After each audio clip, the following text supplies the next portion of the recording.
ನಮಸ್ಕಾರ. ಕರ್ನಾಟಕ ಧ್ವನಿಗೆ ಸ್ವಾಗತ. ದೇಶದ ರಾಜಕೀಯ ಸ್ಥಿತಿಗತಿಯಲ್ಲಿ ಒಂದಷ್ಟು ಮಹತ್ವದ ಬೆಳವಣಿಗೆ ಆಗ್ತಾ ಇದೆ. ಈಗಾಗಲೇ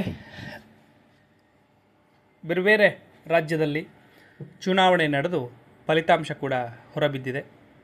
ಕೆಲವೊಂದು ಕಡೆ ಅಚ್ಚರಿಯ ಫಲಿತಾಂಶ ಕೂಡ ಹೊರಬಂದಿರುವಂಥದ್ದನ್ನು ನಾವು ಇದೀಗಾಗಲೇ ಗಮನಿಸಿದ್ದೇವೆ.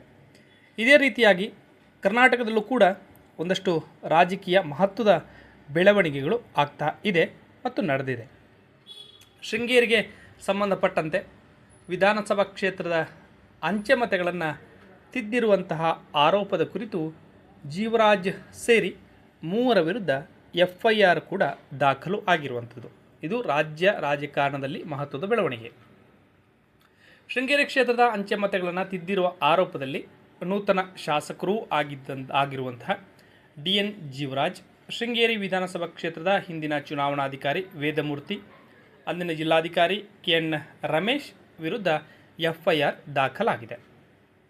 ಕಾಂಗ್ರೆಸ್ ಅಭ್ಯರ್ಥಿ TD ರಾಜೇಗೌಡ ಅವರ ಮತ ಎಣಿಕೆ ಏಜೆಂಟ್ ಸುಧೀರ್ ಕುಮಾರ್ ಮರೊಳ್ಳಿ ಅವರು ನೀಡಿದ್ದ ದೂರನ್ನು ಆಧರಿಸಿ ಮತಪತ್ರಗಳನ್ನು ತಿದ್ದಿದ ಆರೋಪ, ನಕಲಿ ಮತಪತ್ರ ಸೃಷ್ಟಿ, ಕ್ರಿಮಿನಲ್ ಪಿತೂರಿ ಸೇರಿ ಹಲವು ಸೆಕ್ಷನ್ಗಳನ್ನು ದಾಖಲು ಮಾಡಲಾಗಿದೆ. ಅಂಚೆ ಮತಪತ್ರಗಳ ಮರು ಎಣಿಕೆ ಮುಗಿದ ಸ್ವಲ್ಪ ಸಮಯದ ನಂತರ ಅಂದರೆ ಭಾನುವಾರ ಬೆಳಗಿನ ಜಾವ ಮುರೊಳ್ಳಿ ಅವರು ದೂರನ್ನು ನೀಡಿದರು. ಆರಂಭದಲ್ಲಿ ಸ್ವೀಕೃತಿ ಪತ್ರ ನೀಡಲಿಕ್ಕೆ ಕಾನೂನು ಅಭಿಪ್ರಾಯ ಪಡೆದು ನಂತರ FIR ದಾಖಲಿಸಲಾಗುವುದು ಅಂತ ಹೇಳಿ ಪೊಲೀಸರು ತಿಳಿಸಿದರು. ಇಂತಹ ಪ್ರಕರಣಗಳಲ್ಲಿ ಚುನಾವಣಾಧಿಕಾರಿ ದೂರು ನೀಡಿದರೆ ಮಾತ್ರ FIR ದಾಖಲು ಮಾಡಲಿಕ್ಕೆ ಸಾಧ್ಯ ಎಂದು ಪೊಲೀಸ್ ವರಿಷ್ಠಾಧಿಕಾರಿ ಜಿತೇಂದ್ರ ಕುಮಾರ್ ದಯಾಮ ಭಾನುವಾರ ಸಂಜೆ ಹೇಳಿದರು. ರಾತ್ರಿ ವೇಳೆಗೆ FIR ದಾಖಲಾಗಿರುವಂಥದ್ದು. ರಾಜೇಗೌಡ ಅವರ ಪರವಾಗಿ ಚಲಾವಣೆಯಾಗಿದ್ದಂತಹ 255 ಮತಪತ್ರ ತಿದ್ದಲಾಗಿದೆ. ರಾಜೇಗೌಡ ಪರವಾಗಿದ್ದ ಮತಪತ್ರಗಳನ್ನೇ ಹುಡುಕಿ ಅದರಲ್ಲಿ ಮತ್ತೊಬ್ಬರ ಹೆಸರಿನ ಮುಂದೆ ಪೆನ್ನಿನಲ್ಲಿ ಗೆರೆಯನ್ನು ಎಳೆಯಲಾಗಿದೆ. ಮರು ಎಣಿಕೆ ಸಂದರ್ಭದಲ್ಲಿ ಚುನಾವಣಾಧಿಕಾರಿ ಅವುಗಳನ್ನು ಅಸಿಂಧು ಮಾಡಿದ್ದಾರೆ. ಆಶ್ಚರ್ಯ ಅಂದರೆ 170 ಅಂಚೆ ಮತಪತ್ರಗಳ ಒಂದು ಬಂಡಲ್ನಲ್ಲಿ ಇದ್ದ ಎಲ್ಲ ಮತಪತ್ರಗಳು ಕೂಡ ಅಮಾನ್ಯಗೊಂಡವು. ಇದರಿಂದ ಮತಪತ್ರಗಳನ್ನು ತಿದ್ದಿರುವುದರಲ್ಲಿ ಅನುಮಾನ ಇಲ್ಲ. ಈ ಕಾರಣದಿಂದ ರಾಜೇಗೌಡ ಅವರ ಮತಗಳು ಕಡಿಮೆಯಾಗಿದೆ. ಮತಪತ್ರ ತಿದ್ದಿದವರ ವಿರುದ್ಧ ಕಾನೂನು ಕ್ರಮ ಕೈಗೊಳ್ಳಬೇಕು ಎಂದು ದೂರಿನಲ್ಲಿ ಮುರೊಳ್ಳಿ ಅವರು ಮನವಿಯನ್ನು ಮಾಡಿರುವಂಥದ್ದು. ಮತಗಳ ಮರು ಎಣಿಕೆ ವೇಳೆ 255 ಮತ ತಿರಸ್ಕೃತಗೊಂಡಿದೆ. ಈ ಮತಗಳಿಂದ ಯಾರಿಗೆ ಅನ್ಯಾಯ ಆಗಿದೆ ಎಂಬ ಪ್ರಶ್ನೆ ಇದೀಗ ಉದ್ಭವ ಆಗಿರುವಂಥದ್ದು. 2023 ಮೇ 13ರಂದು ಫಲಿತಾಂಶದ ದಿನ 1540 ಮತಗಳು ಸಿಂಧು ಆಗಿದ್ದವು. 279 ಮತಗಳು ಅಸಿಂಧು ಆಗಿದ್ದವು. ಸಿಂಧುವಾಗಿದ್ದ ಮತಗಳಲ್ಲಿ ರಾಜೇಗೌಡ ಅವರಿಗೆ ಬಿದ್ದಿರುವಂತಹ ಮತಗಳು 255 ಅಸಿಂಧು ಆಗಿದ್ದರೆ ಜೀವರಾಜ್ ಅವರಿಗೆ ಬಿದ್ದಿದ್ದ 2 ಮತಗಳು ಅಸಿಂಧು ಆಗಿದೆ. ಅಸಿಂಧು ಮತಗಳ ಬಂಡಲ್ಗಳನ್ನಷ್ಟೇ ರಾಜೇಗೌಡ ಅವರ ಮತದ ಬುಟ್ಟಿಗೆ ಹಾಕಲಾಗಿತ್ತು.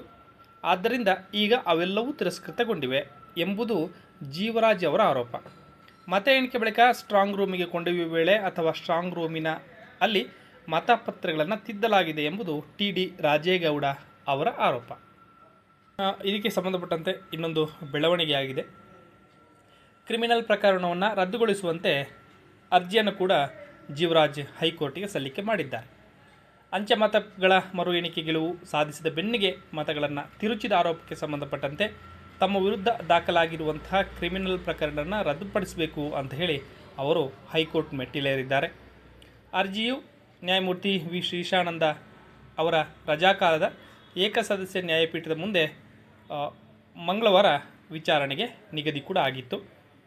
2023 ಮೇ 13ರಂದು ಮತ ಎಣಿಕೆ ಮುಗಿದ ಬಳಿಕ ಜೀವರಾಜ್, ಈ ಹಿಂದಿನ ಜಿಲ್ಲಾಧಿಕಾರಿ ವೇದಮೂರ್ತಿ ಮತ್ತು ಅಂದಿನ ಚಿಕ್ಕಮಗಳೂರು ಜಿಲ್ಲಾಧಿಕಾರಿ ರಮೇಶ್ ಸಂಚು ರೂಪಿಸಿ ಮತಪೆಟ್ಟಿಗೆಗಳ ಸೀಲನ್ನು ತೆಗೆದು TD ರಾಜೇಗೌಡ ಅವರಿಗೆ ಬಿದ್ದಿದ್ದಂಥ ಒಂದು ಕಟ್ಟಿನ 170 ಮತಗಳನ್ನು ತಿದ್ದಿದ್ದಾರೆ ಎಂದು ಆರೋಪವನ್ನು ಕಾಂಗ್ರೆಸ್ ಅಭ್ಯರ್ಥಿ ಅವರ ಏಜೆಂಟ್ ಸುಧೀರ್ ಕುಮಾರ್ ಮರೊಳ್ಳಿ 2026 ಮೇ 3ರಂದು ಚಿಕ್ಕಮಗಳೂರು ನಗರ ಪೊಲೀಸ್ ಠಾಣೆಗೆ ದೂರನ್ನು ನೀಡಿದರು. ಜೀವರಾಜ್ ಪರ ಹೈಕೋರ್ಟ್ ವಕೀಲೆ ವಂದನಾ ರೆಡ್ಡಿ ವಕಾಲತ್ತನ್ನು ವಹಿಸಿದ್ದಾರೆ.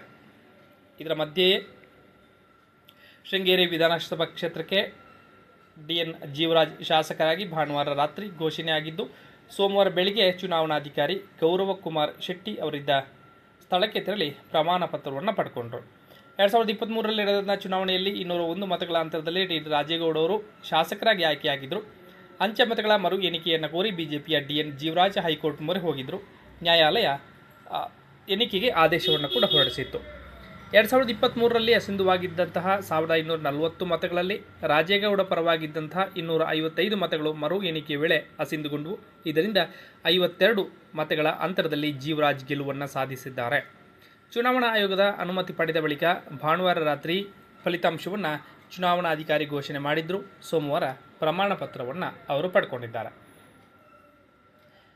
ಅನಂತರ ಮಾತನಾಡಿದಂತಹ ಜೀವರಾಜ್ ಅವರು 2023ರಲ್ಲಿ ಫಲಿತಾಂಶದ ದಿನದ ಮರುದಿನವೇ ಎಣಿಕೆ ಕೋರಲಾಗಿತ್ತು. ಆಗ ಎಣಿಕೆ ಮಾಡಿದರೆ ಈ ಗೊಂದಲ ಇರ್ತಾ ಇರಲಿಲ್ಲ. ಮತಪತ್ರ ತಿದ್ದಲಾಗಿದೆ ಎಂದು ಈಗ ಆರೋಪಿಸ್ತಾ ಇದ್ದಾರೆ. ಅಸಿಂಧುಗೊಂಡಿದ್ದಂತಹ ಮತಗಳ ಬಂಡಲ್ಗಳನ್ನು ಎತ್ತಿ ರಾಜೇಗೌಡರ ಮತಗಳಿಗೆ ಸೇರಿಸಲಾಗಿದೆ ಎಂಬುದೇ ನಮ್ಮ ಆರೋಪ ಆಗಿತ್ತು. ಅದನ್ನೇ ನ್ಯಾಯಾಲಯಕ್ಕೂ ತಿಳಿಸಲಾಗಿತ್ತು ಎಂದು ಅವರು ಹೇಳಿಕೆಯಲ್ಲಿ ತಿಳಿಸಿದ್ದಾರೆ. ರಾಜೇಗೌಡ ಅವರಿಗೆ ಈ ವಿಷಯ ಗೊತ್ತಿದ್ದರಿಂದಲೇ ಹೈಕೋರ್ಟ್ನಲ್ಲಿ ವಿರೋಧ ಮಾಡಿದರು. ಸುಪ್ರೀಂ ಕೋರ್ಟ್ ತನಕ ಹೋಗಿ ತಡೆಯಾಜ್ಞೆ ತರುವಂತಹ ಪ್ರಯತ್ನವನ್ನು ಮಾಡಿದರು. ಆದರೂ ಮತ ಎಣಿಕೆ ನಡೆಯಿತು. ಸೋಲಿನ ಹತಾಶೆಯಿಂದ ಅವರು ಈಗ ಬೇರೆ ರೀತಿಯಲ್ಲಿ ಮಾತನಾಡ್ತಾ ಇದ್ದಾರೆ. ಅವರು ಗೆದ್ದರೆ ಸತ್ಯಮೇವ ಜಯತೆ, ನಾನು ಗೆದ್ದರೆ FIR ದಾಖಲಾಗಿದೆ. ಪ್ರಜಾಪ್ರಭುತ್ವ ವ್ಯವಸ್ಥೆಯಲ್ಲಿ ಇದು ಒಳ್ಳೆಯದಲ್ಲ. ರಾಜೇಗೌಡ ಅವರು ಸೋಲನ್ನು ಒಪ್ಪಿಕೊಂಡು ಕ್ಷೇತ್ರದ ಅಭಿವೃದ್ಧಿಗೆ ಕೆಲಸ ಮಾಡಲಿಕ್ಕೆ ಸಹಕಾರ ನೀಡಬೇಕು ಅಂತ ಅವರು ಹೇಳಿದ್ದಾರೆ. ವಿಡಿಯೋ ನೋಡಿದ್ದಕ್ಕಾಗಿ ಧನ್ಯವಾದಗಳು. ಹೊಸ ವಿಷಯದೊಂದಿಗೆ ಮತ್ತೆ ಹಾಜರಾಗ್ತೀವಿ. ಅಲ್ಲಿವರೆಗೆ ನಮಸ್ಕಾರ.